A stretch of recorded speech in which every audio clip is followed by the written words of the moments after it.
तो दोस्तों क्या आप भी अपनी डीओबी को इस तरीके से डस्टबिन में डाल देते हैं, लेकिन ये बहुत ज़्यादा गलत है। दोबारा से वापस इस तरीके से उठा लेनी है। खराब डीओबी हमने वापस से उठा लिए हैं और ये है वीडियो का पार्ट नंबर 1। अब लगातार पार्ट आएंगे डीओबी के बारे में कि डीओबी का खराब का यूज किस तरीके से हम कर सकते हैं, डीओबी प्लस एमसीपीसीबी का। यहाँ पे एमसीपीसीबी भी खराब है, ठीक है। अब देखो सबसे पहला यूज जो मैं बताता हूँ आपको, अगर कोई भी डीओबी खराब हो चुकी है, सबसे मोस्ट इंपॉर्टेंट यूज, सबसे पहले हमें इस डीओबी में से एक डीओबी सेलेक्ट कर लेते हैं, कोई भी डीओबी। अब उसकी एसएमडी एलईडी खराब है, हम रिप्लेस भी कर सकते हैं, ये कुछ भी कर सकते हैं, लेकिन यहाँ पे आता है पार्ट नंबर 1। तो पार्ट नंबर 1 के लिए सबसे पहले एक खराब एलईडी बल्ब ले लिया कि जो कि ड्राइवर सर्किट का है।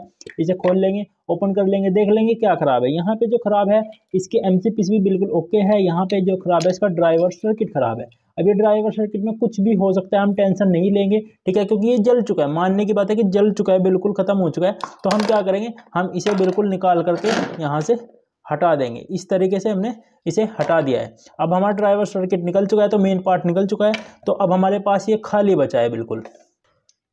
तो अब हम इसकी ये B22 जो कि हम पंचिंग मशीन से मोस्टली उतारते हैं, तो इसे भी उतार लेंगे, ठीक है। ये हमने उतार लिया, ठीक है। अब हमारा बिल्कुल ये हो चुका है अलग सब कुछ मटेरियल। तो हम क्या करना है, हमें इस तरीके से अपनी डीओबी लेनी है, ठीक है। और इसमें जो ये आइटम एक लगा हुआ है वो हमें निकाल लेना है। तो ये डीओबी देखो, इसके एसएमडी एलईडी ख़राब है, वैसे कोई प्रॉब्लम इसमें नहीं है, सही है वैसे, ठीक है। तो हमें करना क्या है, इस तरीके से भी निकाल सकते हैं हम जो पार्ट हमें निकालना है। अब पार्ट आप समझ गए होंगे, जो मैं पार्ट निकालने वाला हूँ इसमें से निकालने वाला हूँ मैं ये जो है इसका ब्रिज रेक्टिफायर। तो दोस्तों देख सकते हैं ब्रिज रेक्टिफायर निकल के आ चुका है बाहर। अब यहाँ पे एक पॉइंट है प्लस का, एक माइनस का, इस पे लिखे हुए हैं ऊपर, तो वो डीसी पॉइंट है और इधर वाला जो पॉइंट है हमारे एसी पॉइंट है। तो हमें इसी तरीके से यूज करना है।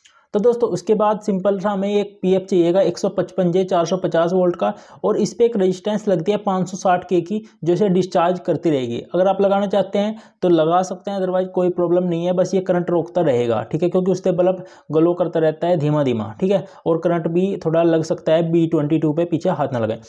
और अगर आप उस रेजिस्टेंस को लगा लेते हैं तो कोई करंट उसमें नहीं आता है, ठीक है। तो हम इसकी ये वाली लेग इस तरीके से यहाँ पे कट कर दिया हमने।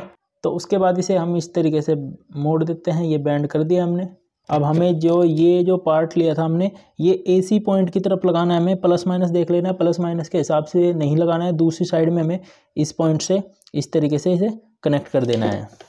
तो दोस्तों देख सकते हैं सिंपल तरीके से हमारे कनेक्शन हो चुके हैं यहाँ पे, ठीक है। एक कनेक्शन हो चुका है। अब दूसरा पॉइंट बचता है, उस पर भी हम एसी करंट का एक वायर लगा लेंगे, जो कि हमारी B22 में ऑलरेडी लगा हुआ है, ठीक है। देख सकते हैं बिल्कुल ध्यान से यहाँ पे हमने कनेक्ट कर दिया है। ये जो एसी वाले पॉइंट थे, इधर प्लस लिखा है तो डीसी के, इधर एसी वाले पॉइंट है, तो हमने एसी वाले पॉइंट में एक में ये जो पीएफ की एक लेग कनेक्ट कर दिया, और दूसरा जो मेन है, ये मेन वायर यहाँ पे ये B22 में यहाँ पे लगा हुआ है, ठीक है। इस तरीके से कनेक्शन करने हैं। उसके बाद दो तार हमें इस तरीके से ले लेने हैं, दो वायर, ठीक है। और जो ये फॉर्मूला बता रहा हूँ आपका, कम से कम भी अगर लाइट सही है तो 1 साल से पहले खराब नहीं होने वाला, बिल्कुल 100% जेन्युइन और टिकाऊ फॉर्मूला है, ठीक है। कोई डीओबी की तरह ये जल्दी से खराब नहीं होने वाला है। तो यहाँ पे इधर प्लस माइनस 2 लिखे हुए हैं, तो प्लस पे प्लस और माइनस पे माइनस कनेक्ट कर सकते हैं। यहाँ पे 2 प्रिंट पे बने, प्रिंट पे कनेक्ट करना चाहते हैं प्रिंट पे कनेक्ट कर देना है, ठीक है। और वैसे नॉर्मली कनेक्ट करना है तो नॉर्मली।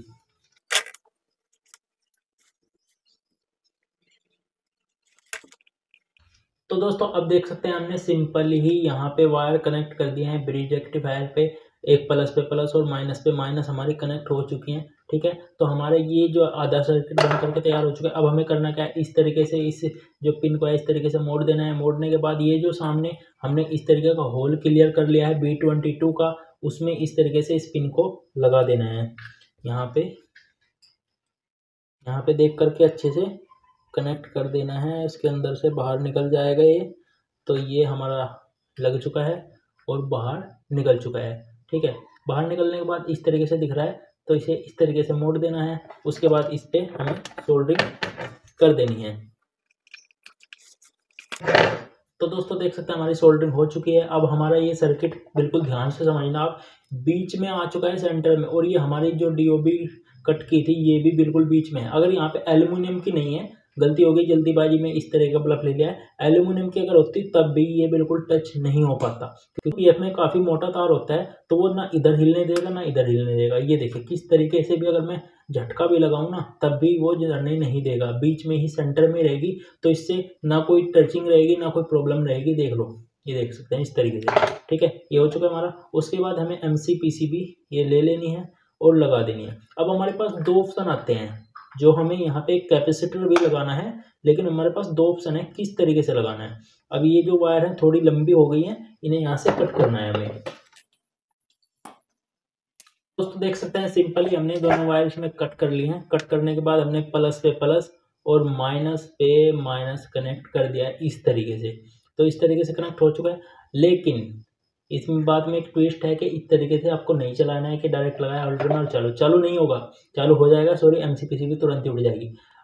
तो दोस्तों उसके बाद हमें चाहिए एक कैपेसिटर, जो कि 10-250 का हम यूज कर रहे हैं यहाँ पे, और यहाँ पे प्लस है और ये माइनस है, तो इसमें भी प्लस माइनस होते हैं, तो प्लस माइनस इस तरीके से कनेक्ट करने हैं। लेकिन आप ये सोच रहे होंगे कि यहाँ पे लगाने से बहुत ज़्यादा गलत हो जाएगा, रोशनी रुकने वाली है।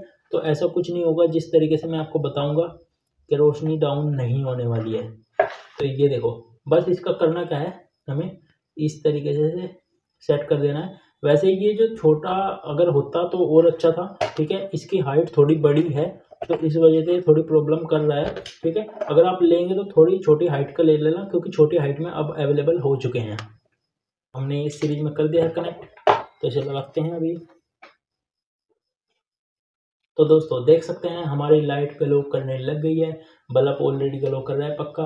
और अब इसे मैं ऑन करता हूँ डायरेक्ट में, तो ये डायरेक्ट में ऑन कर दिया है। मैं मेन लाइट ऑफ कर देता हूँ। ये देखिए कोई ब्लिंकिंग नहीं कर रहा है, ये देखिए कोई ब्लिंकिंग नहीं है बिल्कुल भी, बस कैमरे में ब्लिंकिंग दिख रही है। देखिए इस तरीके से कोई भी ब्लिंकिंग नहीं दिखती है थोड़ा तिरछा करने पे, ठीक है।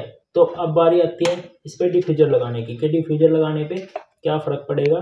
तो दोस्तों ये लग चुका है हमारा डिफ्यूजर। अब देख लेते हैं रोशनी कितनी कम होती है, क्या फ़र्क पड़ता है, ठीक है। तो ये डायरेक्ट ऑन है, डायरेक्ट कनेक्ट में हमने लगा दिया है। अब देख लो ये सही से चल रहा है, कोई प्रॉब्लम नहीं है। लेकिन अब आप ये सोच रहे होंगे ये बिंदु आ रहा है, ठीक है, ये आ रहा है, कोई प्रॉब्लम नहीं है। लेकिन अगर आप घर में यूज करेंगे, नॉर्मली घर में भी यूज कर सकते हैं, क्योंकि अगर होल्डर में ऊपर लगाते तो ये ऊपरली साइड आ जाएगा, ठीक है। लेकिन अगर नहीं लगाना चाहते हैं तो इसमें छोटे वाला एक जो है कैपेसिटर आएगा सेम वैल्यू का, तो वो बिल्कुल भी नहीं दिखेगा। अब ये थोड़ा बड़ा है तो यहाँ तक टच हो रहा है, तो इसीलिए ये दिख रहा है, ठीक है। ये फिर दूसरा ऑप्शन मैं बता देता हूँ क्या है।